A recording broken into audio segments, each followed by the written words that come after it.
So at the time of this video comes out, it'll have been my birthday because I'm gonna edit it, cut it, and thank you for coming to the stream. If you stopped by the stream, if you didn't stop by the stream, I'm gonna stream again. So I'd really appreciate it if you guys, stop by more. I guess I should make myself bigger for this one. Hold on. All right, there we go. But yeah, if you guys enjoyed my content, I really appreciate it. This year of One Piece month, it was interesting. I didn't do this last year. I kind of did this thing on my birthday last year, where I dressed up like Luffy. I put the straw hat on, all that type of stuff. I didn't go so hard, so crazy with it. But this is the first annual One Piece month, and this is the first video I'm going to be putting out on YouTube for like the week of my birthday, where it's like I'm going to be, dropping a lot of discussion theory videos and, really leaning into it, doing tier lists. We got, a whole another week of excitement. I've been posting memes to like build my fan base, so thank you so much for 500 subscribers. I really appreciate that. Halfway to 1,000. I jumped up like 300, 400 subscribers in this month alone because I challenged myself to upload stuff every single day, and that's been so grateful for that. And it's got to start somewhere. I wanted to surprise people, and I really wanted like YouTubers to like have videos out and stuff like that helping me, but I didn't really get any feedback. I wasn't really expecting any, but I just put myself out there just to challenge myself. But this is like the start of everything. I can't have 1 million subscribers if I don't have the first 500. So for any of you out there, if it's even just one of you in my subscriber list just watching, I want you to know I appreciate you guys so much. Thank you guys for watching the video. One Piece is my favorite thing of all time. The fact that One Piece Day is on my birthday is like the greatest thing that I could ever. That's like the greatest birthday gift I could ever ask for in life. Like, it makes me happy. So I just want to share that happiness with you guys. So I just want to give everyone a big thank you, and I'm looking forward to the rest of this week where we do more tier lists. I have some I have the Yamato video coming out. I'll have some more discussions coming out. So yeah, thank you so much for watching, and I'll see you guys tomorrow. So thank you, bye. Let's get this over with. First off, let's zoom in a bit. We're a bit too far, right? Let's zoom in, let's get a little bit more personal with this one, right? So Romance Dawn, who do we have? See, so there's only 2 characters here, right? It is what it is. It's either it's Luffy or is it Shanks? And the answer might surprise you, but I think it's Higuma. Yep, there we go. I'm about to say Higuruma. I've been watching too much JJK, but it's Shanks. Shanks is the MVP of Shanks is the MVP of thing. He brought the devil fruit to Luffy, right? He saved Luffy from drowning, and he taught Luffy some valuable lessons. There's not really much you could. There's not really much you couldn't say, right? Oh, damn.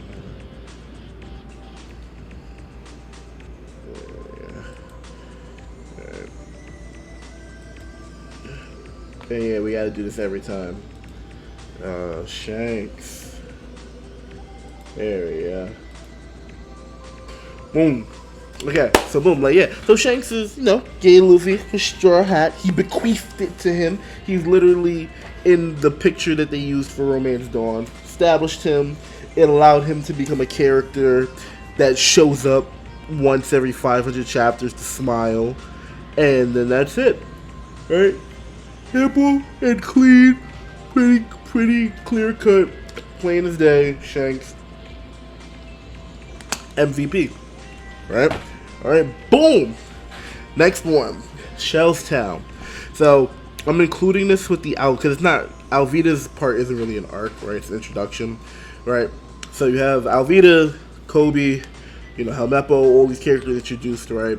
But I think without a doubt, the MVP of this arc is Zoro, right? So Zoro. No, it doesn't let you technically add it twice. Okay, cool.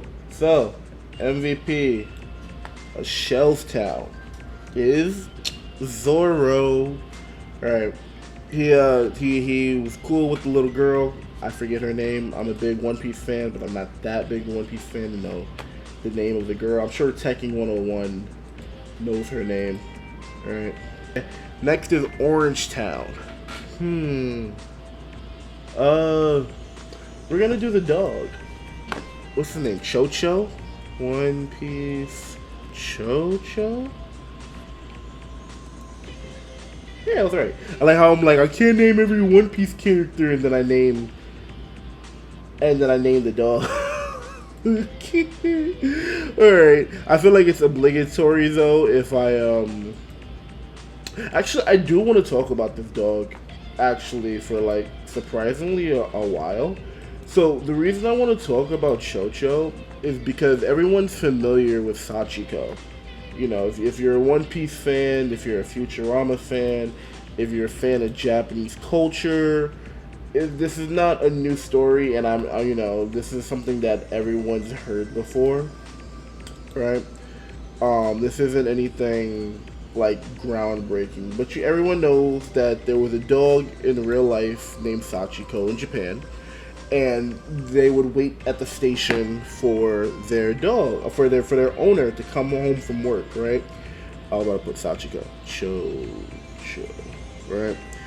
And you know, if you obviously if you're not familiar with this, I guess it's new information to you, but this is pretty common. It's very right, but this happened in real life. So every day, the owner would So every day the owner would go to work, and then the dog would wait for it. I guess I don't remember if it waited for it at the station, or if it waited for them at home, and then cause like I guess it waited for them at the station because there's no way the dog would know that the owner takes that specific train, right? But the reason I want to talk about this is not because of the story. Like, it's a sad story. The first time I experienced it was through Futurama when it happened, was Fry and his dog. But so much what Chocho represents and why I was so upset that it wasn't included in the One Piece live action. So I made a post, I think yesterday, talking about how like the live action has a lot of problems. And for me, I think the biggest problem that the live action has, which, like, I'm not gonna critique it on certain things, like Hachi wasn't in the live action, and that's kind of a big deal because he shows up later and he helps drive the plot forward. It is a big deal when characters get left out, or like Sanji's entire arc being kind of removed in the Baratier for like a more simple plot that kind of like blends two stuff together. Those things are problems, right? But I think honestly, I feel like this is something I was gonna make a video on. But that's how much I kind of like really felt like it was a big problem, right? But the problem I have with a lot of stories and when they get like retold, or like why I don't like certain stories, or I don't think certain stories are good in the first place, is because certain stories like One Piece are like built on core principles, and a good writer in any story, doesn't matter if it's anime, manga, cartoons, movies, a good storyteller will tell you how the rules of their work through the story, right? So in One Piece, before the Yonko and before the Warlords and before the 20 years, right, the first few arcs of One Piece, because Oda is a good writer, what he did was he made sure the first couple of arcs in his story were teaching us the values of the story. And he tells them in multiple different ways, and how people, and that's why the One Piece fans go so hard with the world building and the lore, because Oda, first and foremost, without a doubt, He built the foundation of his story to always be rock solid. Same thing with something like Full Metal Alchemist Brotherhood, not even Brotherhood, just Full Metal Alchemist in general. When the author explains like the law of equivalent exchange and then revolves their entire story around that, what they're doing is they're setting a foundation for their story to be built on. And Chocho specifically, as well as other characters like Gaimon, right? What these characters represent in the story, and we'll talk about Gaimon too, because there's no other real point to talk about, right? What these characters represent in the story is what Chocho represents is that there are more important things in the One Piece world than just physical money, right? So to Chocho, his treasure was the pet store that his owner owned before they died. That to him, to the dog, is more valuable than all the gold in the world because he cared about his owner so much, right? Now, that is important to us in the story because Luffy's straw hat is his treasure. If you gave Luffy the option of all the money in the world or his hat, he would pick his hat without question, and he wouldn't care. And the reason he wouldn't care is because the hat represents more than a way to block the shade, right? It's a promise to a friend who saved his life, to someone who wants to be like. His values are tied into the hat, right? And this is a problem in the One Piece live action, where not only do they remove this plot line, but they don't replace it with anything of even remotely like similar value. They just throw the arc, and that's kind of like the problem that I'll have with like other like shows or like, you know, adaptations. And like it doesn't have to be a live action, it doesn't have to be a remake.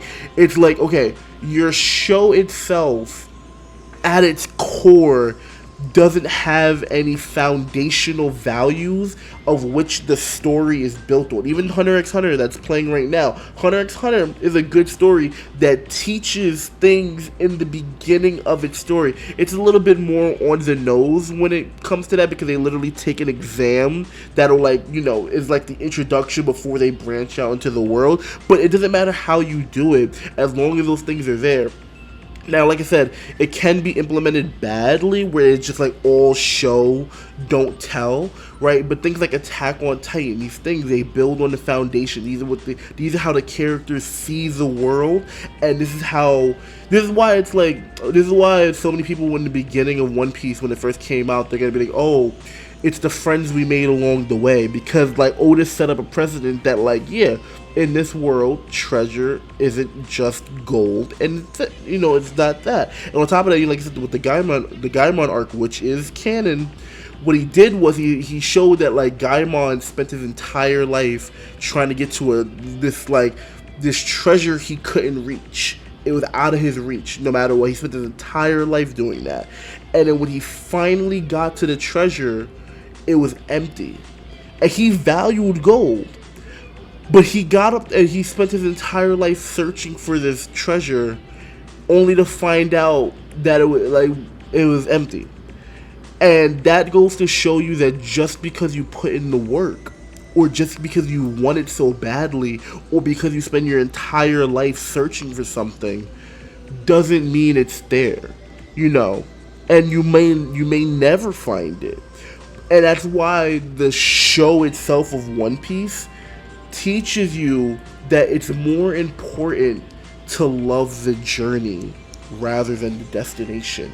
And that's like, for example, I'll give you a perfect example of this.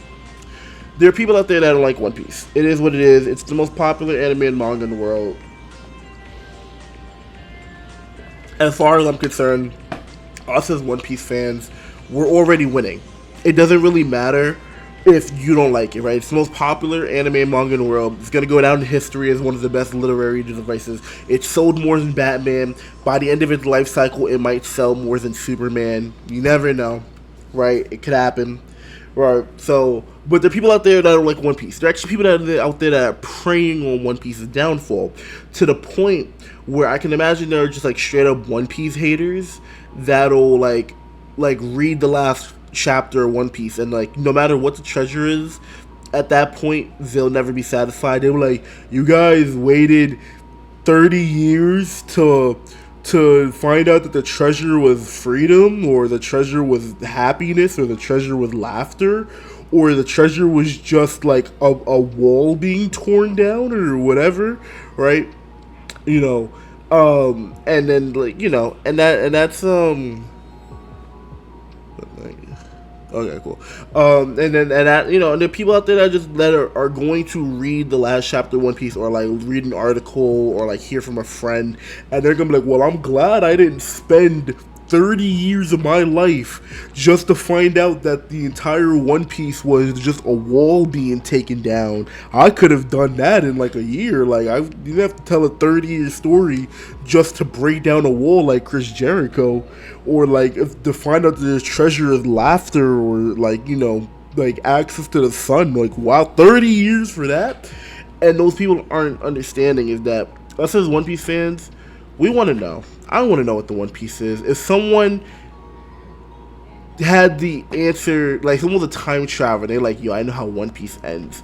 I'd want to know. Yes, I would want to know. I would, but that's cheating. Everyone else is like, some people have like been diehard One Piece fans and have died before the ending of One Piece. We don't know if they'll ever find the truth. After death, it could just be over. You know what I'm saying? You just never know. So it's like it's not fair to them that I get to just cheat and take a short. You don't think before they died they would have wanted to know the ending of One Piece if they don't, ever know? It's like, what I'm saying, it's just, it's not fair, and it would ruin the story for me. And on top of that, I imagine like how like Rayleigh said with Robin, that even if I heard the ending of One Piece right now, I wouldn't understand it. I'm sure like right now I have enough context clues between Joy Boy, but imagine learning the ending of One Piece, like when Rayleigh got introduced. Like, yeah, you wouldn't understand it. It's just there's no context, right? So that's why I went on like a 30-minute tangent about Chocho, because it's like, this is just for any story in the world. It's really important that you build foundations. If your story has no foundation, then you have no story. You don't. You have like interesting ideas, or a long-paced narrative or something. You have something. I'm not saying your story's bad. I'm just saying that your story isn't like, it's not a well thought out story, and that's why like a lot of artists, they kind of fall flat, and because they don't even know the story that they're telling. They're like, "I'm gonna tell a story about ninjas." Okay, well, what are your ninjas gonna do? They're gonna go on missions. Okay, how many missions? Why are they going on missions? Oh, because there was a war, and they have powers and they need to help, and and it's like, okay, well, how are you gonna convey, like, why ninja specifically? What does the ideology of a ninja represent? And they're like, oh, well, ninjas are quiet. Okay, and how does that reflect the characters? Do they feel like is like a metaphor for oppression in society, or no? It's just, ninjas are cool, man. So it's like, what I'm saying, same thing with like Bleach. Like, why Soul Reapers? Why couldn't they just be like lawyers? Why does it have to specifically, like, what about this stuff makes them in this specific way? Pirates specifically, the whole thing about them is about rebelling and searching for freedom and living on your terms. And like I said, it wouldn't work if the story of One Piece wouldn't work if they were anything else, because those other things aren't synonymous with the core themes of One Piece.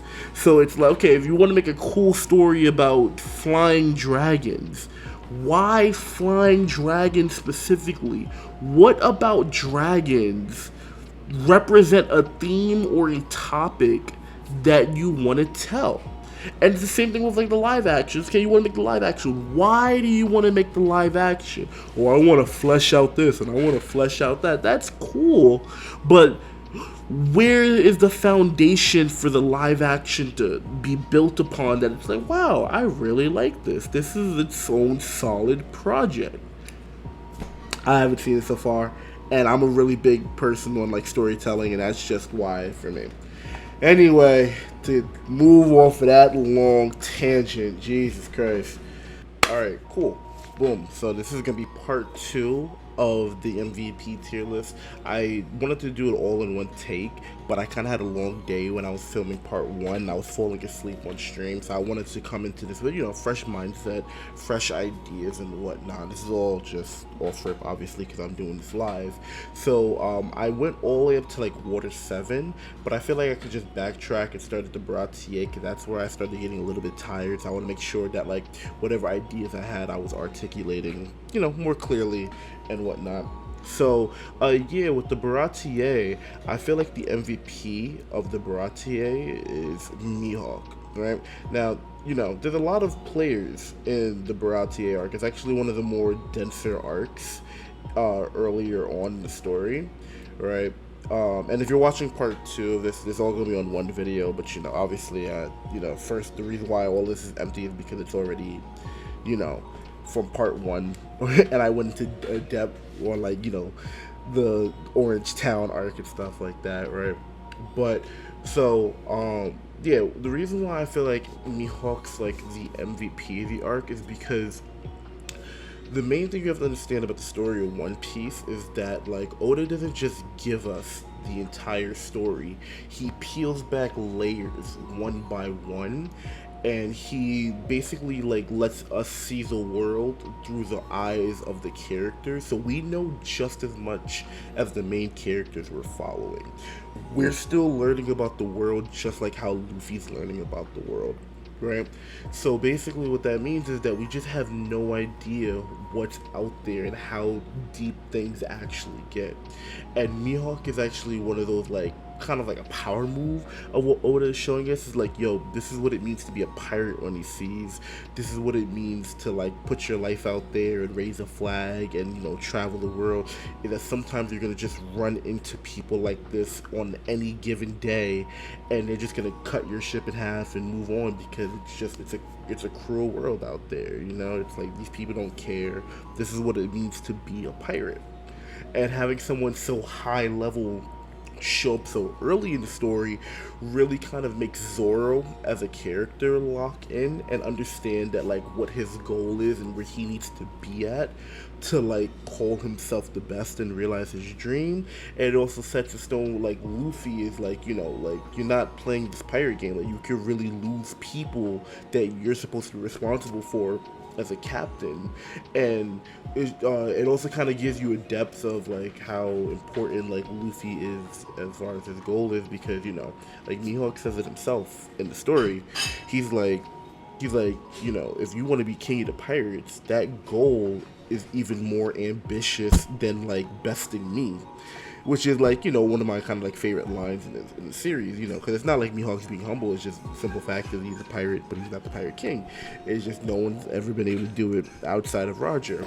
So it's just one of those things where it really puts the story into perspective, and it really shakes up the story in like a really big way, more than like any of the themes of a single arc can do. It's the same thing where like when Kuma shows up in Thriller Bark and Sabaody to show the Straw Hats how like they're not ready for like the challenges that come into the future. This is like sort of like an earlier version of that, and that's what's really important, which is why I feel like Mihawk is the MVP of the Baratier, because he's the most valuable person to come out of that arc, because it could have been Kaido and then that would have just ended the adventure right there. You know what I'm saying? It's just you never know. And I think said there's no reason for Kaido to like not show up in the story, because he might just want to go to the East Blue. And that's what the story, that's what Mihawk's involvement trying to show you, that sometimes you're just gonna run into a Yonko level person. Some people just don't have that kind of good luck, right? And that's why I feel like he's the most valuable person. Now, moving on to Arlong Park, I said that Luffy is the MVP, right? So I'm gonna say this like a million times, because like I said, everyone has their own favorite characters, and I can respect that. So if you feel like Belmare is the most valuable person, or the dude with the pinwheels. His name's like a G, like Gendo or something like that. If you feel like these guys are important, or Nami's important, or whoever's important to the arc, like you could say like Nojiko or Sanji are important because without them, Luffy would have he would have drowned in the story because they would have wanted to saved him, right? You could say like, oh, without them, it would have been important. But at the end of the day, the reason why Luffy is the MVP is because it's not so much about like, oh, if this person didn't do this, then this person couldn't do that. Because then you could argue that, Judge is the MVP of Arlong Park because he gave birth to Sanji, which let Sanji become the person who he is. You know what I'm saying? You can't give credit like that because there's always a reason for certain things happening. But in the here and now, in the moment, at the end of the day, Luffy is the one who put like his team on his back and said, "I'm going to be the one to save you from this place that you're imprisoned in, and from these people who are holding you hostage and holding your village hostage." And he did it. He beat all the odds and he beat Arlong. And at the end of the day, that's like the most important part of the whole story. Not saying that Zoro couldn't have beat him if he was in good condition. I actually genuinely believe that Zoro could have beaten Arlong if he had all three of the swords and he was in full health. It's not that Arlong was just like this impossible guy, that Luffy just had to absolutely overcome. It was a difficult fight, but he'll have harder fights in the future, so that's not what it's about. It's about the fact that Luffy was, at the end of the day, the person that the entire arc, everyone in the arc put their faith in, if that makes sense, right? So moving on would definitely be I said for Logtown, it's Dragon, right? Now this is kind of like might sound contradictory to what I was saying before, but like, oh, it's not like, oh, like if Dragon wasn't there, then Buggy would have cut Luffy's head off, and if Dragon wasn't there, Smoker would have captured Luffy because Luffy couldn't beat a Logia. But you're saying that like it's not about what if this person could have done, then this person couldn't have done that, though. But at the end of the day, it's what Dragon contributed, and like I said, this is not from a narrative standpoint. This is like who helps the arc progress the most type of thing, like as in who is driving the stories the most, who is like helping the most out, who's like who's like really involved with the story, right?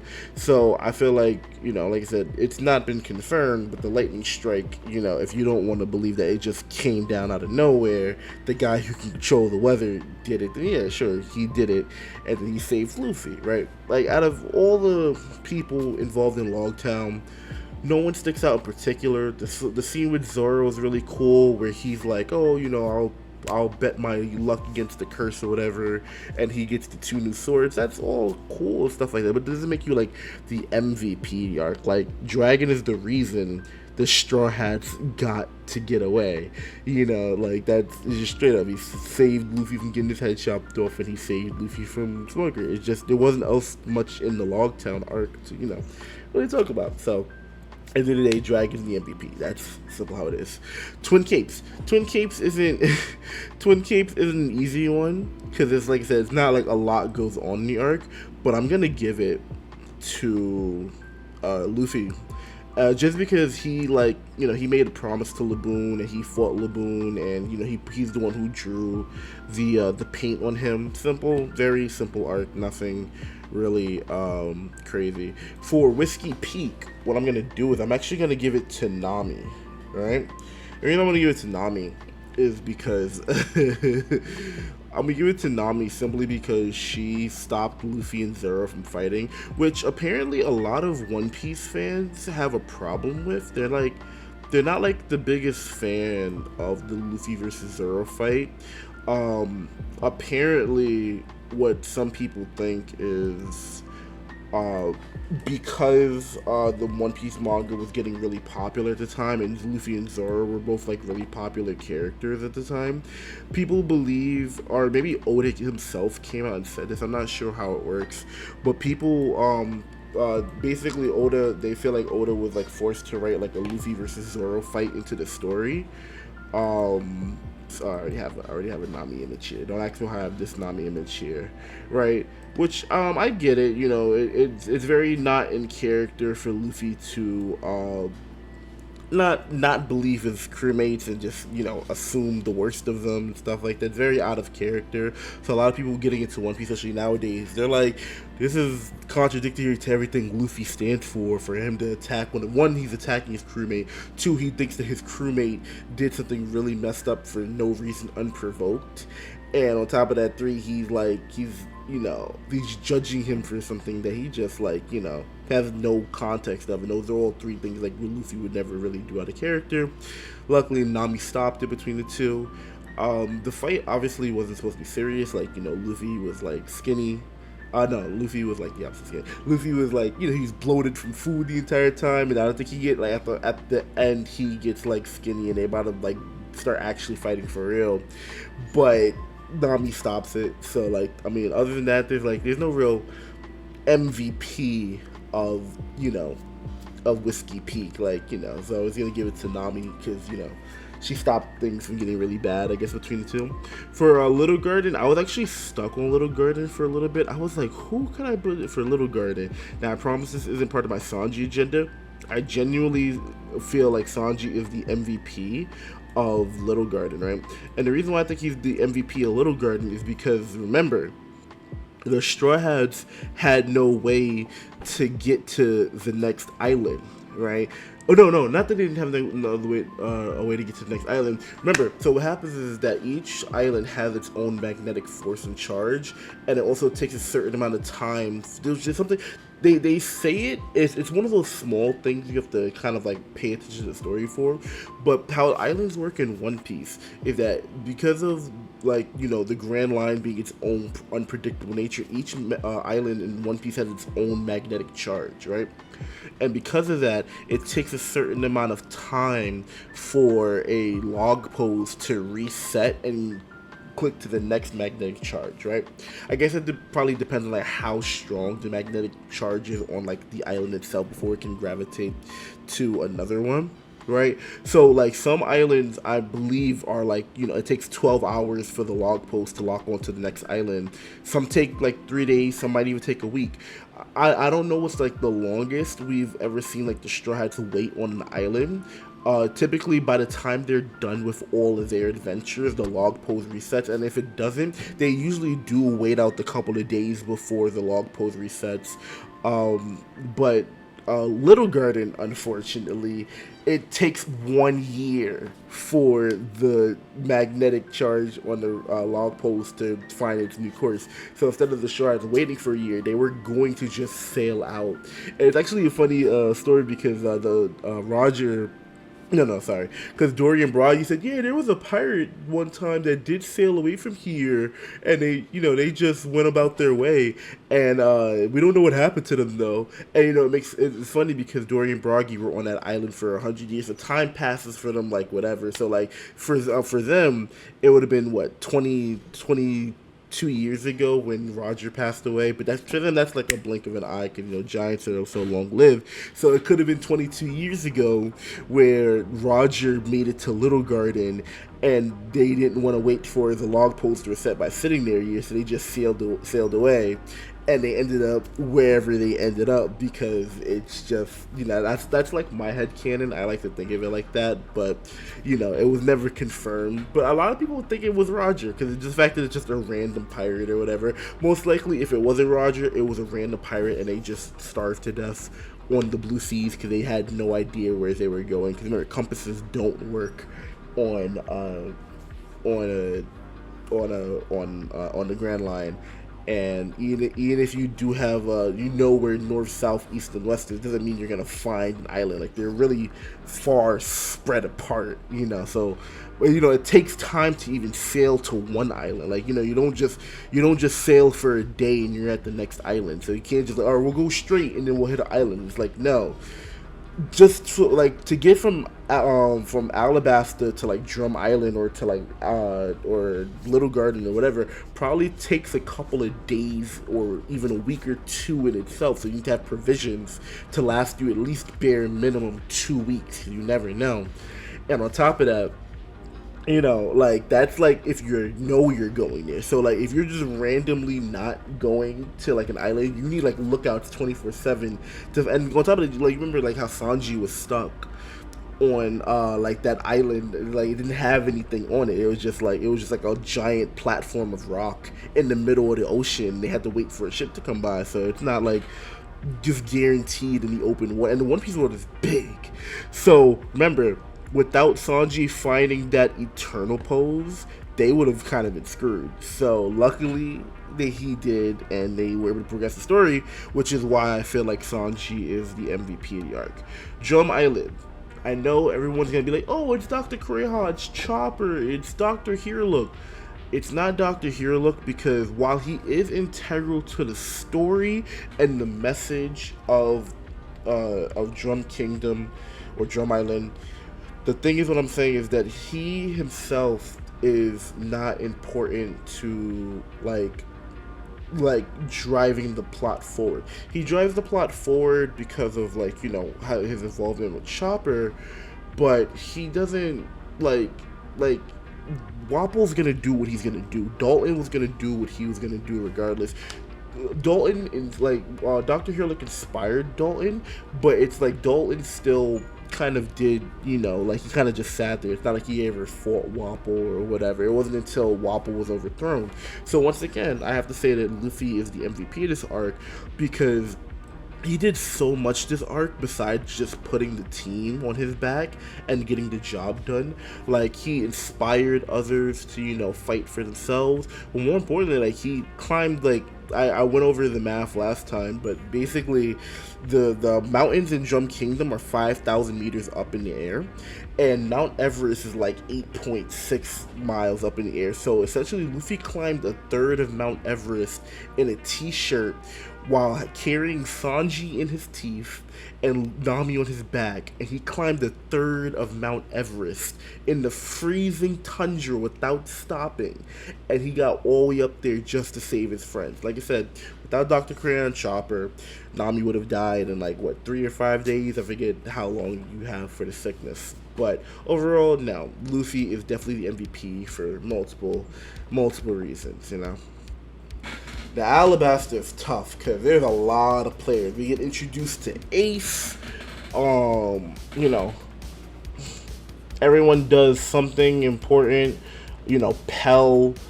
You know what? I think last time I gave it to Luffy. This time I'm going to give it to Pell. This is why I was actually saying I'm good. I would prefer having a fresher mind, right? So we're going to give it to Pell, right? And the reason why we're going to give it to Pell is over like someone like Vivi is because Pell. Right. So the reason why we're gonna give it to Pell is because literally, like, the Straw Hats managed to stop the bomb, but there was a second bomb, which is crazy to think about. That's kind of just funny in hindsight, right? And it would have went off if Pell didn't sacrifice himself. Right now, Luffy is, in my eyes, still probably like the MVP because he brought the rain back, but that's because, like, Crocodile was using like his awakening or whatever, but he was using something like, you know, whatever to stop the rain from raining in Alabasta, and that's what stopped the Civil War. So yeah, I'd say Luffy's the MVP, but like at the same time, everyone would have died anyway, even if Luffy did defeat Crocodile. So I'm talking about like MVP. It's not how much like, it's like, oh, without this, Luffy would have, you know, it's like, yeah, Luffy did beat Crocodile. Zoro beat Mr. 1, Sanji beat Mr. 2. All these people contributed. Vivi was important to the arc. But at the end of the day, if they would have all died in the end without Pell, you know, sacrificing himself, then yeah, it doesn't, I guess you call him the MVP. You know, he did his part, right? Jaya is Luffy. Now, Jaya has one of, by far, my favorite absolute top 5 scenes in One Piece, specifically in the dub. I believe his name is Justin Cook. Let's look this up. Voice of Raditz. English voice of Raditz, right? Justin Cook, right? So Justin Cook does an amazing job with certain characters. He's Yusuke Urameshi in Yu Yu Hakusho. He's Raditz in Dragon Ball Z. He plays Bellamy in One Piece, but he also plays Kid now in One Piece, right? I love his vocal range, right? He has like a really good like sound to his voice, very raspy, like makes your ears sound good when he's speaking. There's like a really good scene with Luffy versus Bellamy, and then Luffy beats him in one punch, and it's just the performance that Justin Cook specifically gives in that moment. Just, I absolutely adore it and I love it. It's that's not why I'm giving Luffy the MVP arc. I'm giving him the MVP because of so it's two reasons. One, it's one of the more, it's understood by the majority of the fans, and it's appreciated scene, but it's one of the more like kind of like forgotten about moments when you talk about like what One Piece is about at its core. So when Luffy is in the bar and Bellamy's, trash talking them, and, Luffy gets beat up and Zoro, they don't fight back or whatever. And, people understand that scene. I'm not saying I'm so smart because I understand it. It's the teachings that Shanks taught him, and the one is the fact that you get to see it so randomly, right?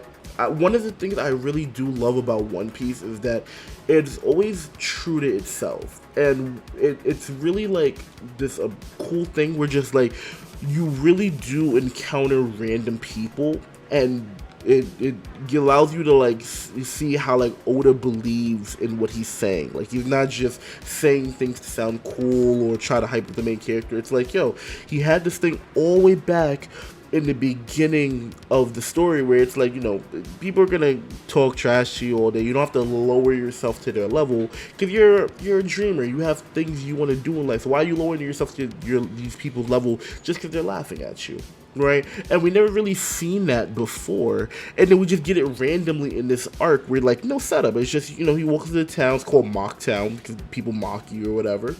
Right, little wordplay by Oda. And then at the end of the day, those people, they're just like, hey, there's no city in the sky, there's no city of gold, like, these are all dreams, whatever. You're a loser for thinking that. And it's like, well, okay, that's what you think. It doesn't matter what you think. I'm gonna do this because it's my life. You don't get to tell me what's stupid in my life. Everyone has their own sense of idea of what treasure is and freedom is and stuff like that. And it's the people who clown other people for believing in this dream are the reason why we try to so hard to attain it, because these people out there, the people out there that's gonna tell you that your dreams are stupid, and it's up to you as a person to believe yourself. If you don't believe in it yourself, then how are you gonna make your dream come true? And that's the difference between Luffy and some of the other people, where it's like he's not saying like, yo, it'd be nice if we found the One Piece, let's go out there. He's like, no, I am gonna go out to sea. I'm gonna become king of the pirates. I'm gonna have a crew, and I'm gonna sail the world. It's gonna that he believes these things deep in his soul.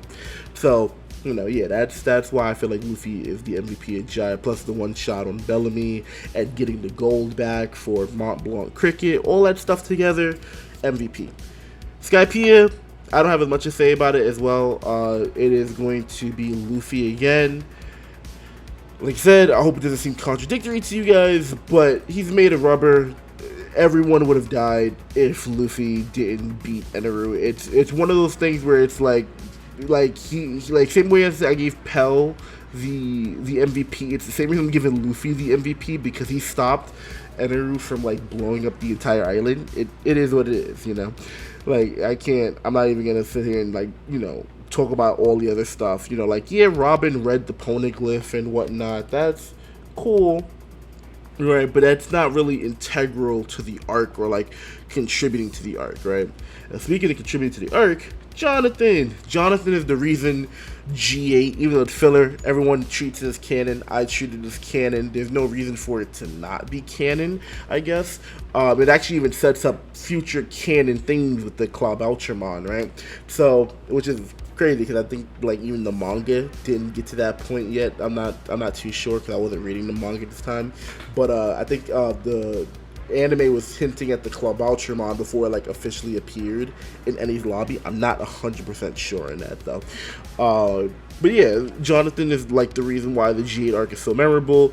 He's honestly probably one of the best written antagonists in One Piece in general. He's like too smart for the show. Like he probably belongs in another show, which is, interesting in itself. So, I do appreciate Jonathan as a character. I'd love to see like a New World G8 arc, but you can't capture lightning in the bottle twice.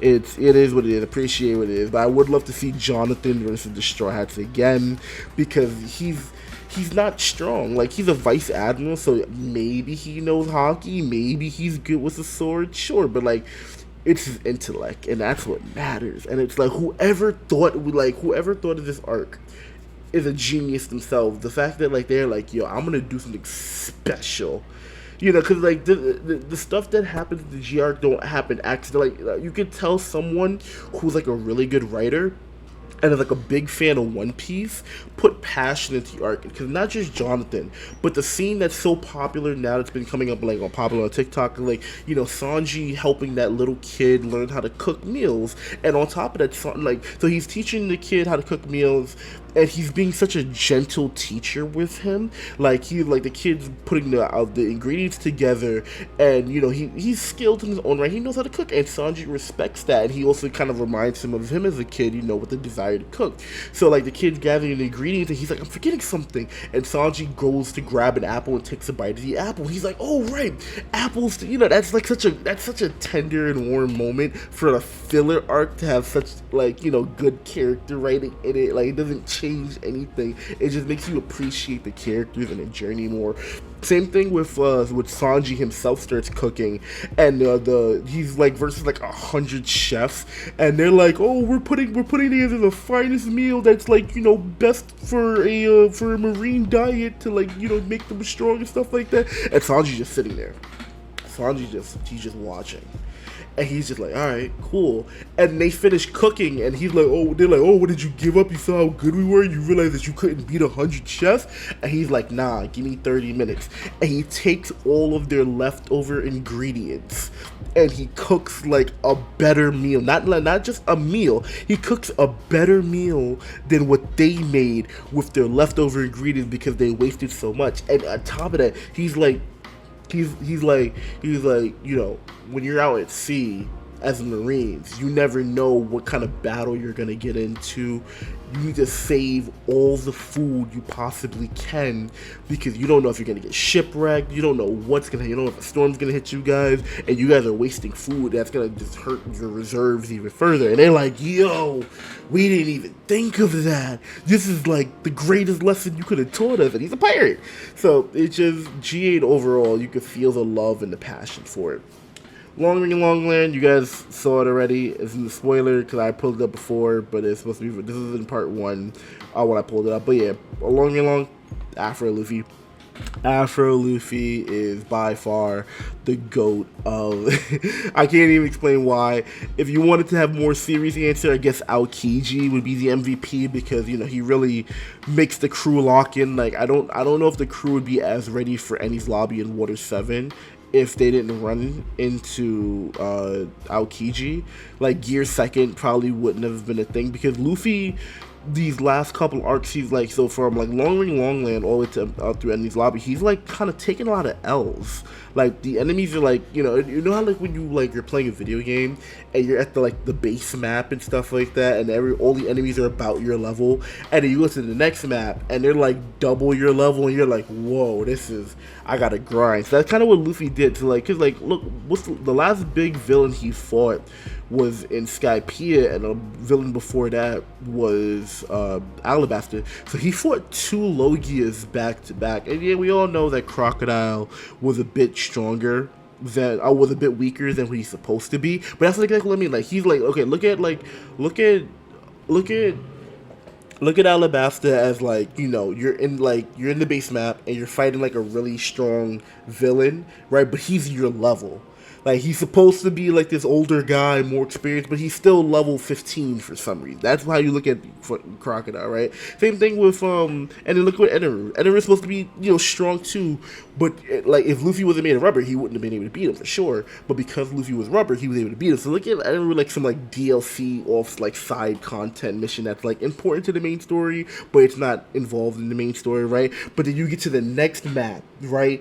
And then you're struggling because like Foxy's not strong, but his abilities are hard. So you can think of it as like, whoa, this is like the skill gap. I have to learn new skills and tricks just to like keep up with like the weaker enemies and stuff. Like, it doesn't matter how much skill you have, you can't beat a level 30 slime.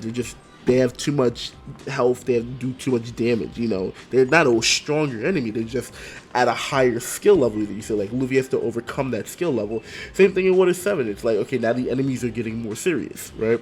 So that's why, Luffy is the MVP of Long Ring, because he overcame, like, a weakness that he had with the slow beam. It was so funny, I just forgot to mention this, but, like, I love the fact that, like, when I first watched One Piece through the anime, I thought G8 was canon. I thought Long Ring Long was filler, which I think a lot of people actually went through that, but, I was like, Long Ring Long was canon? I guess that's why I didn't have such a bad reaction to it in the beginning. I enjoy like stuff like that, like party games and stuff. I love it when the show can just take a break and you can just like play some party games. I personally like that. I don't think it's a big deal, but I can understand why reading it through the manga and watching the anime might be like kind of like a drag for you, especially if you're watching or reading it weekly. You're like, what the heck is going on? I want to watch this stuff. It's definitely the weakest canon arc in One Piece. I'm not going to sit here and debate that, even though I do appreciate it, and I swear to God, it's definitely not going to happen on Elbaf, because Shanks is no longer an Elbaf based off of the recent stuff in the manga.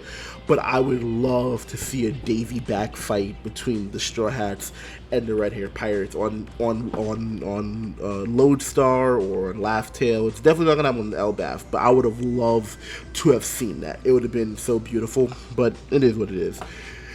MVP of Water 7.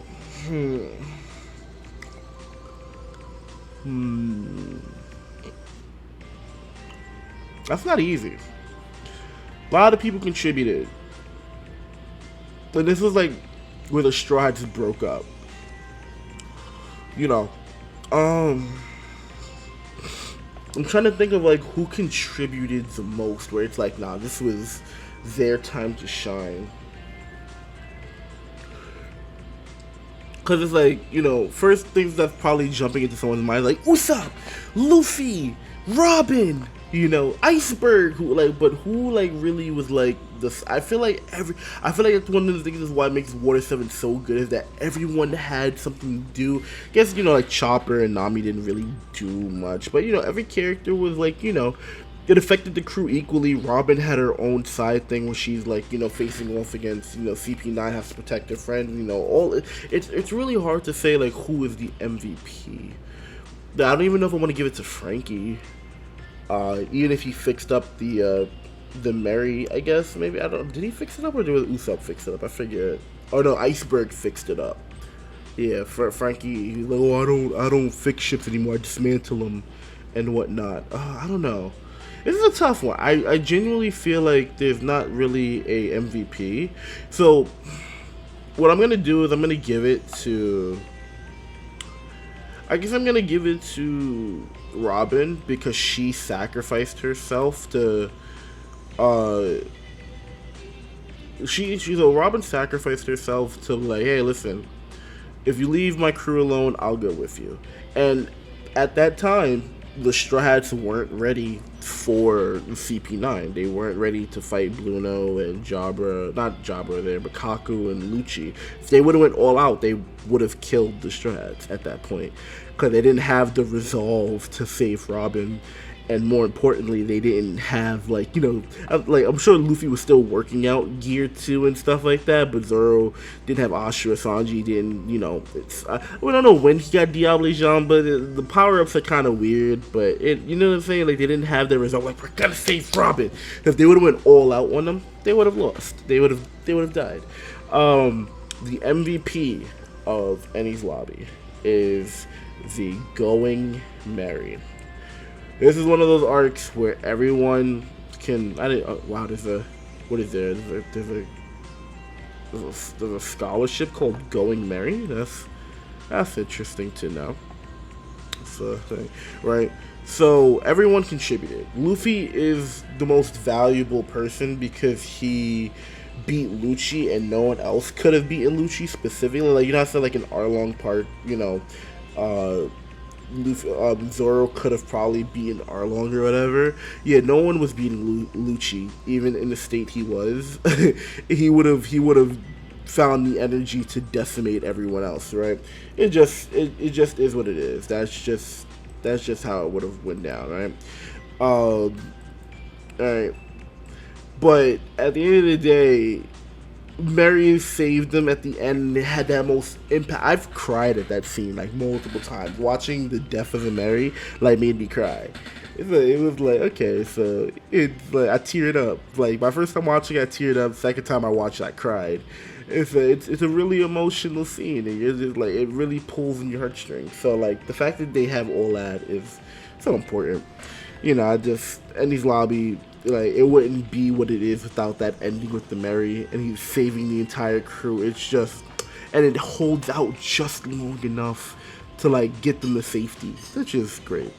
Post Endy's Lobby, tough. I remember post Endy's Lobby MVP, right? I have an answer. I was sitting there thinking about it before, and I was like, who's gonna be the post Endy's Lobby MVP? It is Zoro. 100%, 150%, it is Zoro, right? So just like I was saying that that scene with Luffy and Bellamy is my like one of my favorite scenes. This right here is probably my favorite scene in all of One Piece. If not, like it's like my top 2 or 3 scenes, right? But definitely it's like top 3 for sure, if not my favorite scene, right? I'd have to look at every scene. So I'm comparing this scene to like Gear 5 and stuff like that. That's how big it is for me, right? But basically, like the way it is the conversation between Zoro and the rest of the Straw Hats about Usopp is probably one of my favorite moments in all of anime because of what it's how Zoro goes about it, where you know his disposition is one and like an argument that's like you don't really see this type of discussion in anime, where it's like, you know, Luffy and Usopp had an argument. Sure, it doesn't matter who was right or wrong. All that matters is that, like, they fought. And, like, Luffy's authority as captain was challenged by someone who's a subordinate of his. And that doesn't fly with Zoro. He's like, wait a second. I like Usopp. That's my guy. I don't hate the guy. I like Usopp. I want him to join the crew just as much as you guys. However, we can't just act like stuff didn't happen. We got sidetracked because of, you know, it was an emergency going on. But now that the dust is settled, we gotta talk about this issue, right? And it's like, you know, we can't just come back to, you know, begging like him back after he left the crew of his own choice and he fought our captain. And it's one of those really impactful scenes where, like, you know, you genuinely can't, like, I would be so hard pressed if someone tried to make the argument that, like, no, Usopp was 100% right, because, or like, and like how the way things go down, because like Zoro is like, at the end of the day, we're all sailing on this ship. The captain's decision is final, and if you don't like it, you can do what Usopp did and you can leave. There's no holding you hostage here. If you don't agree with a decision, that's how it works. And more importantly, what is the captain is the captain. Even though Usopp was gifted his ship by Kaya, that's Luffy's ship. He claims ownership of it. The flag that flies on it is his. You don't get to just, you know, take what's yours because, you know, that's how it's Luffy's ship. What he says goes is absolute. And Usopp disrespected Luffy's authority, and more importantly, Luffy didn't command the respect at the time, right? So when Zoro's like, listen, he can join the crew, but he needs to recognize what he did was wrong, because what's to stop it from happening again? And that's really powerful in storytelling, where you can have these relationships and these dynamics, and you can have this sort of discourse and conversation. Like, yeah, animes will have arguments, they'll have discussion, but how often do you see something like that in anime where they're sitting down and discussing, like, yo, the actions of this character, they may be justified to some. You might be on Usopp's side, you might be on Luffy's side, but the objective truth of the matter is this is how things went down, and as a response, this is what happened. Now, to rectify those problems, you need to acknowledge who's up. That type of stuff doesn't happen, and it's just such strong writing. If you haven't seen that scene in a while, I urge you to go watch it again, because it is such a great scene.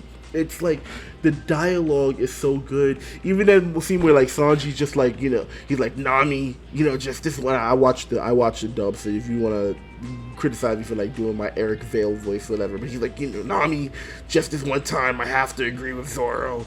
And like and like even like Nami and Chopper, they're coming at it from like an emotional perspective. They're not looking at it logically, but it's like, yo, listen, it's a problem at the end of the day, and it's like, they gotta rectify it. Boom. Thriller Bark. Now, I made a video about this where I was like, oh yeah, Sanji's the MVP of Thriller Bark, just because for me, if Post Enies Lobby is my favorite Zoro scene, the community's favorite Zoro scene of all time is Nothing Happened. Obviously, it's a great scene. I'm not gonna sit here and try to like, oh well, Sanji beat Absalom who could turn into invisible. No, I was just joking to get viewers to come and watch the live stream, right? It is what it is, right? Yeah, Zoro's the MVP of Thriller Bark. He sacrificed himself. He could have potentially died for the crew. All that stuff. I don't even need to go too much into Nothing Happened. He got Shusui. Shusui is an important thing later down the line. He beat Ryuma and got Brook's shadow back. All of it's just, it's all great. I don't know how much I need to go into if Nothing happens. If you're a One Piece fan, then you know how it went down. Sorry, let me fix this thing. It's I think it's not working. Okay, there we go. Cool. So I was trying to have the music showing, we'll change the song for like recommendations, but it's not working. So if someone's listening to this, then it is what it is. It did ask me what the song is, but I have no viewers in my stream right now. But you need to, that's what you need. If you're watching this on YouTube, when I upload this to YouTube, go follow my Twitch so you can join these discussions live, because I'd love to have people here discussing this with me. Sabaody Archipelago, we have two people. We have Rayleigh, or we have Kuma. Alright? Now, here's the thing. You can make an argument for both.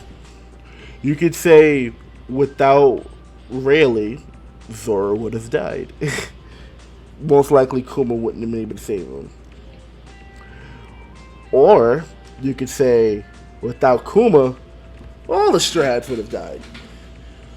This is one of those things, like I said, everyone contributes. I think because specifically Kuma separated the Straw Hats and he sent them to islands where he knew that he's been to before, which is not important to the context of, the Sabaody Archipelago, but he sent them to islands that he knew they would prosper at.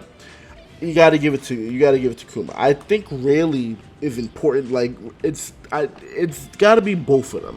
They're both equally important to the arc, but you gotta give Kuma something at the end of the day. Like, Kuma is he deserves an MVP himself. You know what I'm saying? Like, he's the MVP of Sabaody Archipelago. And I'm not gonna, if you feel like it's Rayleigh, but I'm gonna just say Kuma.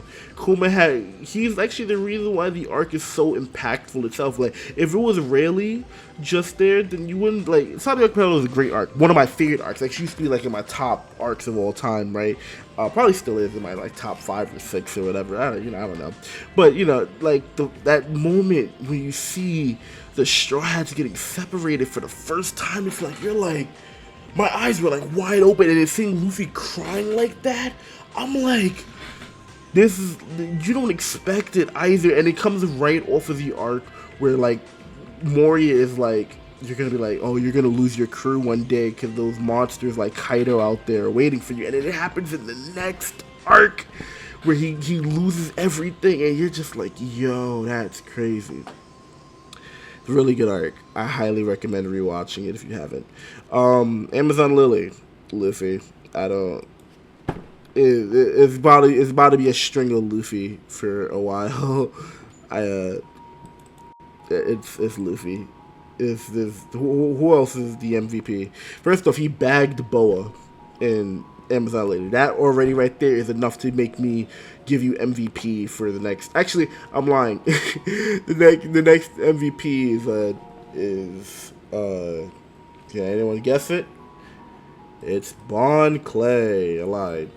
But yeah, Luffy's the MVP of Amazon Lily because he bagged Boa. That's my exact reason. Oop, that's not a good picture of that's not a good picture of Sir Bon Clay, Mr. 2. Let's Bentham.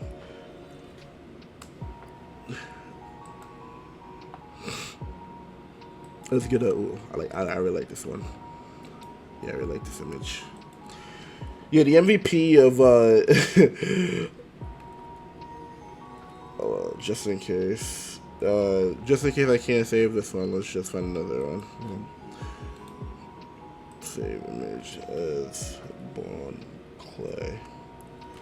Right, just in case I can't use that one.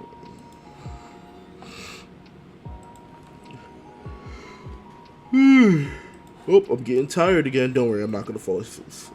I've just been up all day, right? MVP. I was lying when I said Amazon Lily. Luffy's gonna be the MVP of Amazon Lily, right? So MVP of Impel Down, Bon Clay, without a doubt. If you're a true One Piece fan, I shouldn't even have to go into detail about this. The reason why he is the MVP of Impel Down is because he is such a real one. He was there by Luffy's side the entire time, and he sent him off, man. Bon Clay, he stood up for him against Magellan, even though he kind of ran away, but that's, whatever. But he dragged him through the ice, man. He fought the wolves for him and all that, bro. It was beautiful. And at the end, he sacrificed himself again after he already did it in Alabasta. And it's like, yo, that makes him like one of the best characters. He's so virtuous, and like even Luffy's like, why are you doing this for me? Why are you sacrificing yourself? Like, why are you doing this? And he's just like, because it's the right thing to do. It's like, who else? This. If it would happen all the time, where like these characters would just give up their lives for Luffy, like you're special, happens sometimes, like Kuma technically did it, but it doesn't happen all the time in One Piece. And it's like, it's such a refreshing thing. Like, so you come off this cruelness and these opposition and stuff like that, where it's like this, you just need this genuine guy who like has like not a hero complex, but he wants to save people he values. He's just and we know people like that in life that just they put themselves out there for other people even if it might hurt them in the end. And you always thankful that you can't even show those type of people how grateful you are. You can't even show them gratitude, because it's just how do you show someone gratitude when they give you their clothes off their back? He's just one of those people. And so that's why I really appreciate Bon Clay, and I think he's the MVP of Impel Down. Everyone loves Bon Clay. He's just a great guy overall for that reason. Marineford is Whitebeard. It also could be Aka Ino. I'd also be tempted to put Aka Ino. I'm not going to, but I'd be tempted to. I think Whitebeard's the MVP. Luffy is also like a high up contender because of that moment where also Galdino. There's so many players of Marineford that everyone contributed a lot. Like I said, Luffy could also technically be the MVP because of that Conqueror's Haki burst that saved everyone, but we're just gonna give it to Whitebeard because like I said, if you feel differently, feel free to tell me in the comments why it's actually Galdino Mr. 3 because he gave Luffy the key to unfree Ace, or it was actually Shanks because he stopped or it was Kobe that stopped the war. At the end of the day, like, Shanks saved Kobe stopped the war for a couple of seconds, Shanks ended the war, Luffy and Mr. 3 freed Ace, Like, it's so many people that, all contributed. Crocodile stopped him from executing Ace. He saved Luffy. Buggy gave Luffy his hat back. Law came and saved Luffy and Jinbei's life. There's so many things you could say about the Marineford arc that like makes everyone such a valuable player. Marco was coming in clutch. He fought like all three admirals and saved Luffy so many times. Which is like, at the end of the day, the core of it all was Whitebeard. I think the core of the arc was Whitebeard. You can't say anyone else, really. Luffy was very important, but at the end of the day, he couldn't hang with the three admirals. You know what I'm saying? So it's like, that's why I give it to Whitebeard. Post-war. I'm gonna give it to Sabo. And I'm gonna give it to Sabo. Kid. It's the voice actor of Naruto. Alright. That's not the... Yeah, I'm gonna give it to Sabo. Alright, and the reason I'm gonna give it to Sabo is because he really did like light that fire under... He really did like light a fire under Luffy and Zoro. So, and he has some really good moments. Like, Sabo really struggles. Like, when the story is being told from his perspective, like, okay, you gotta understand, like, this is not a character that's ever been hinted at. Actually, I do. Like, okay, so I don't think that One Piece, this is kind of a side tangent, but, what's wrong with a little tangent, right? Because it's gonna be a little tangent, but it is what it is, right? But I don't think that Oda is the perfect writer.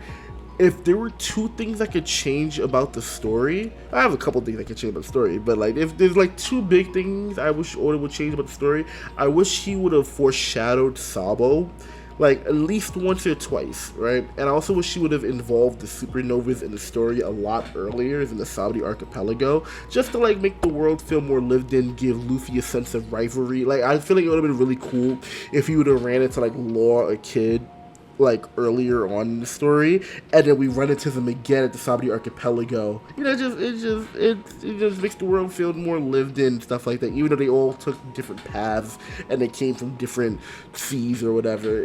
I don't know, I personally thought it would have been kind of cool. Right?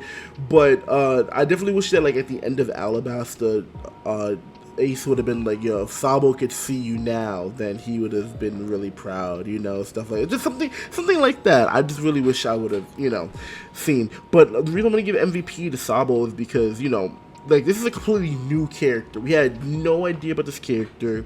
He wasn't foreshadowed at all. And, he's in here and he gives us a really compelling story that, like, sets the kind of tone for what we're going into the next half of One Piece, where it's like, this is how the corruption works, and it doesn't matter if you're rich or poor, it affects everyone, and Sabo has this free spirit, and he's suffering because of it, and like, it doesn't even matter who it is, like, this sort of indoctrination, this mind control that the world government has over the people, and how they separate the wealthy from the poor, it causes such a disparity that, like, the people who realize the truth, whether they're rich or poor, celestial dragon, or just normal person, like, the One Piece world is a dystopia. It's 100% a dystopia. It is not a place you'd want to live because the rules of the world are so unjust and unfair that no one's really having a good time. If only you get like a couple of like years to like be happy, sure. But between the pirates raiding or the government, manipulating their power and stuff like that, or just like, you might just be born a lower class person. It's all bad, and the only way you could be living a happy, long, fruitful life is if you're like, not even Celestial Dragon, but you're living like this rich lifestyle. But even if you look at the people like in like the Flevens town, like Law was technically a noble. He was technically like a rich person. He wasn't thinking, like, they were doctors and they were nice people because the story wants them to be, but they weren't thinking about the poor. It is what it is. That's but so that's why like Sabo, I feel like is the MVP, because he really setting the tone of like how messed up it is for like the world is right now, and like like even dragons, like, so this is how bad it's gotten, where even the children now with like free and open minds and are willing to learn, they're like they're getting horrified by the actions of the government. Like this finally happened, you know. So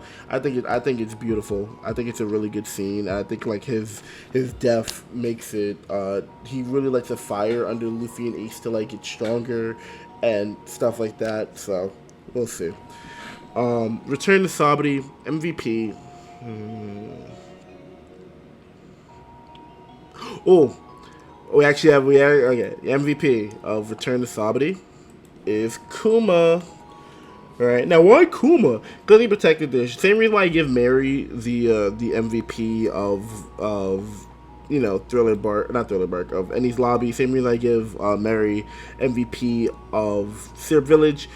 Kuma protected the Straw Hats, and then we learned the truth of why he, you know, separated them, and you know, you gotta be thankful for Kuma. He protected them and stuff like that. He worked for the Revolutionary Army. We find all that out during the time skip. I guess that's like going towards Fishman Island, but it's not until we land on Fishman Island that you know you learn all that stuff. So it's, you know, it's Kuma's great. That's all I gotta say about it. Just so much stuff about it. Just Kuma is such a great character. He's one of the best written characters in One Piece. The further we go deep down, so it's just beautiful. I love his character. And, you know, we always want to learn more about him. When you finally learn more about him, it's the best backstory in One Piece. It really pulls on the heartstrings the struggle with Kuma. MVP of Fishman Island. I'll put Joy Boy beside it. No, it's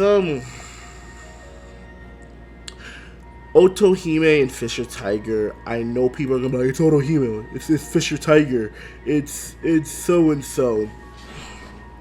These are flashback characters. They drive the plot, but like, you know, Fisher Tiger has a lot to do with the fishmen, and Otohime has a lot to do with the fishmen too. But like, you know, they're not driving the plot forward. Like, Hody Jones doesn't do something as a result of Fisher Tiger's actions or Otohime's actions. He's like a product of his environment. You know, he's like, you know, this is what happens when, you know, hatred is allowed to breed and stuff like that, and, you know, people get ignorant in their mindset because they've been preached false gospel. That's what Hody Jones is supposed to represent, is like how the cycle of hatred will continue if we continue to spill rhetoric, and it'll spiral out of control. So it's like, you know, he hates humans even more than Arlong does, simply because that's how he was raised to. He sees it from a very bigoted standpoint, you know. So it's like, you know, Fisher Tiger and Otohime don't have anything to do with that. They're very important to the themes of the story, like outside the story, but like actually driving the plot forward, it's Luffy. He beats Hody. He stops the Noah, technically. I guess you could say, maybe you can give it to Shirahoshi then. Let's give it to Shirahoshi, because she's the one who stops the Noah. Shirahoshi. So yeah. So we're gonna give it to Shirahoshi instead of Luffy, because without Shirahoshi, everyone on Fishman Island, well, not everyone, the fishermen would have survived, but their home would have been destroyed. But because she's Poseidon, she stopped the island from being destroyed, I guess. So yeah, we're gonna just say it's Shirahoshi. Shirahoshi. Alright, and then we're gonna take you. Ooh, Punk Hazard. Now, that's a tough one. Oh, man. Oh, Punk Hazard. Punk Hazard. Well, let me jog my brain of Punk Hazard. Is it Law because he forms the alliance or cuts Virgo down? Or Punk Hazard doesn't really have a lot going for it, I'd say. Oh, man. Who would I say sticks out like, nah, this person did their thing? Like, Monet was a Logia, but Zoro and Sanji could have, or not Sanji, Zoro and Luffy could have handled her at any point. She wasn't like a threat just because she was a Logia. Smoker got washed the entire arc. I'm gonna give it to Law. Because he pulled a lot of shenanigans and allowed the characters to move more freely in the arc than, like, you know, would have been normal.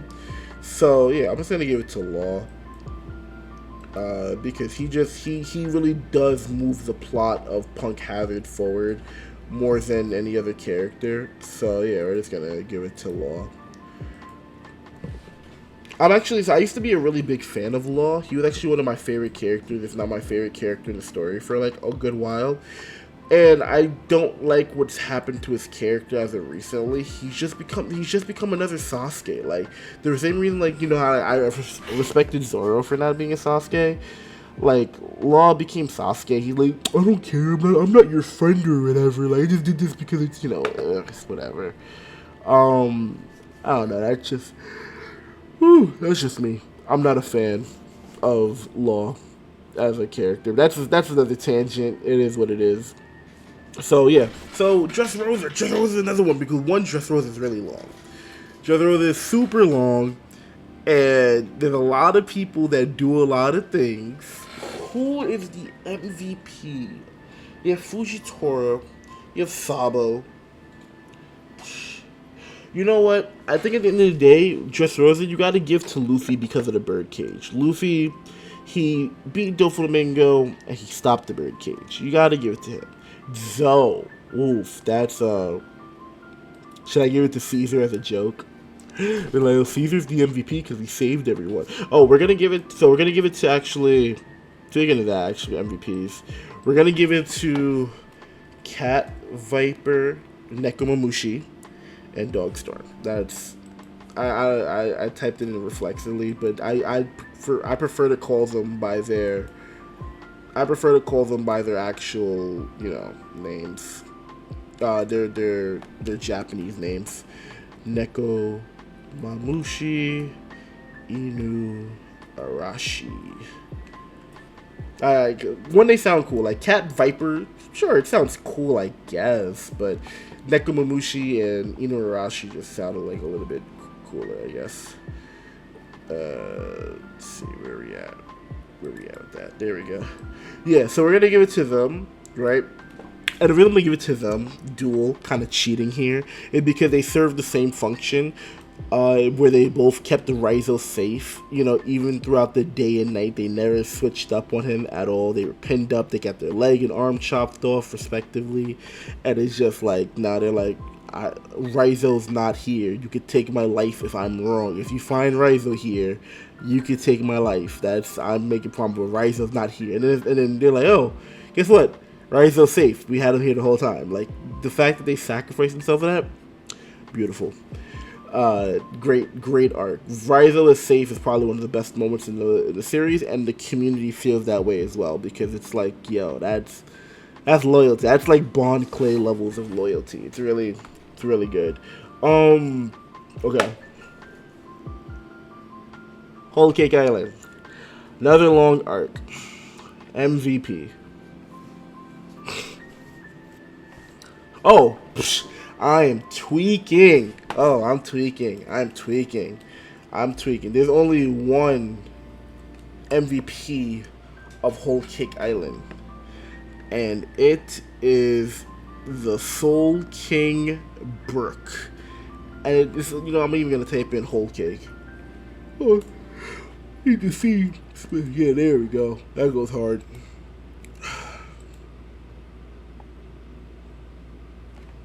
So cute.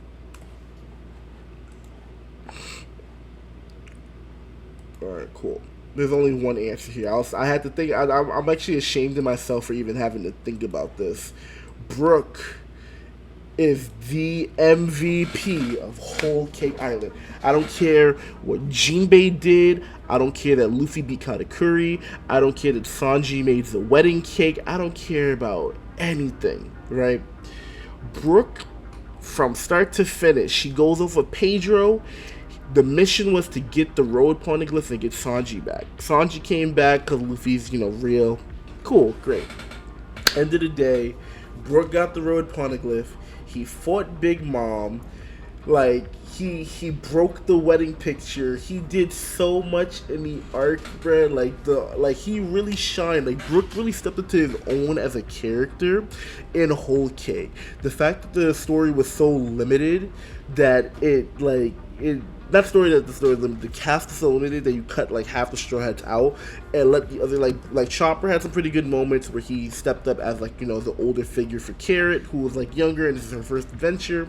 Nami had some good moments too. Sanji had great moments, but Brook really came. Like a lot of people didn't even like Brook. But then when Whole Cake came out, Brook was really like his own character, and people started to respect him more. We liked his story with Laboon and stuff like that. He liked him as a musician, but like a lot of people didn't really. I kind of like Brook, but I wasn't like big heavy on Brook. I thought he had funny moments, skull jokes, all that type of stuff. I have no skin, whatever, cool. But Brook really stepped into his own as a character in Whole Cake. He really showed his weight and showed why he's a member of the Straw Hat Pirates.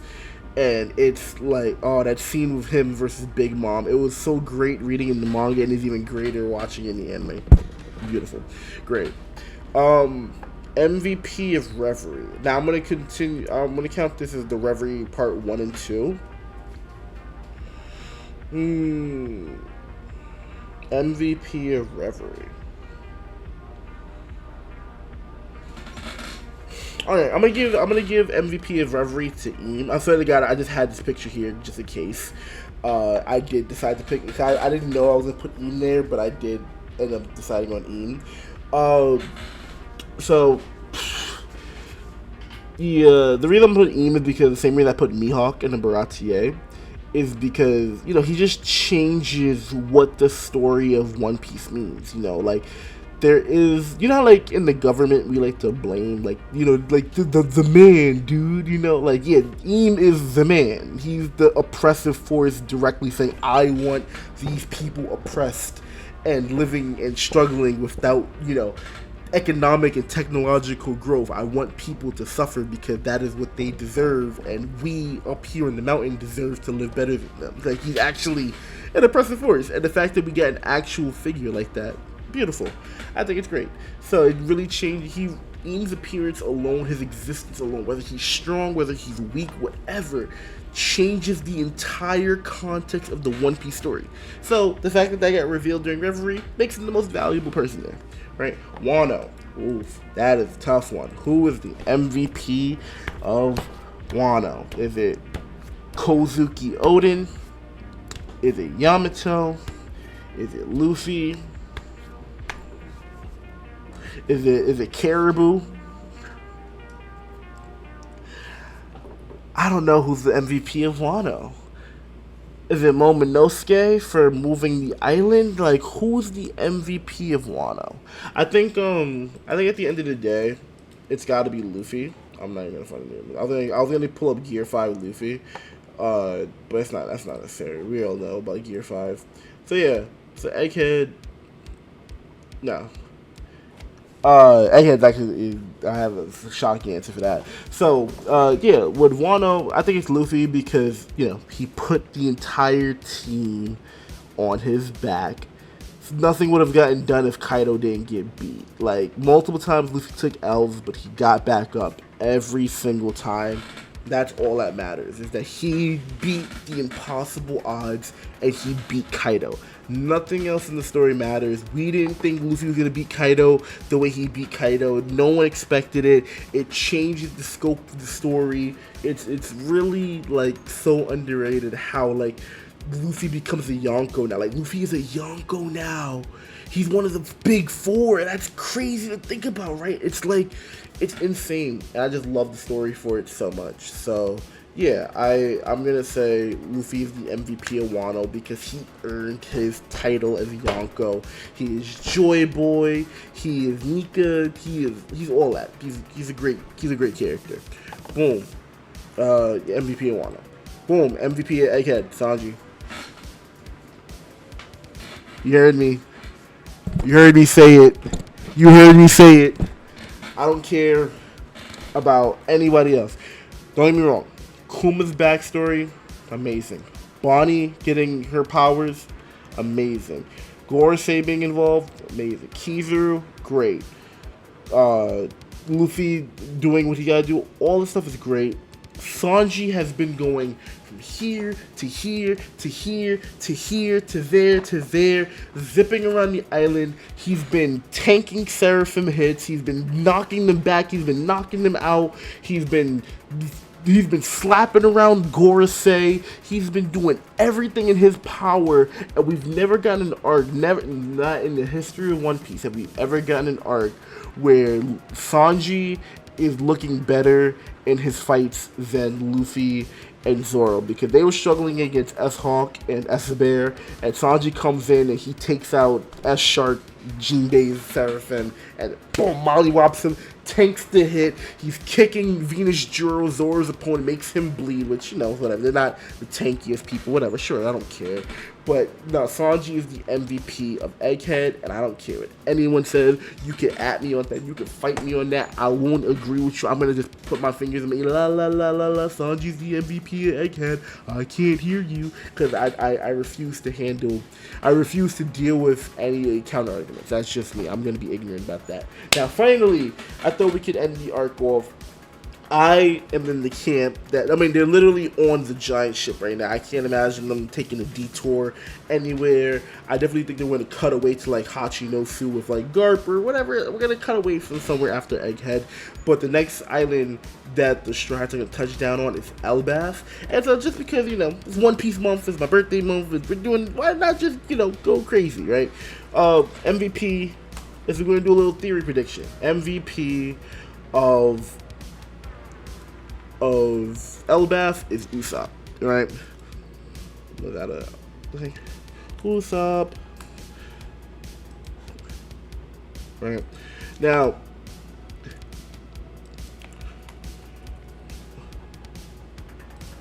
I don't. Now, I've been critical of One Piece in the past. I know there are some people out there who are One Piece fans who haven't been too happy with the direction this series has gone. I know a lot of people don't like how Luffy unlocked Gear 5.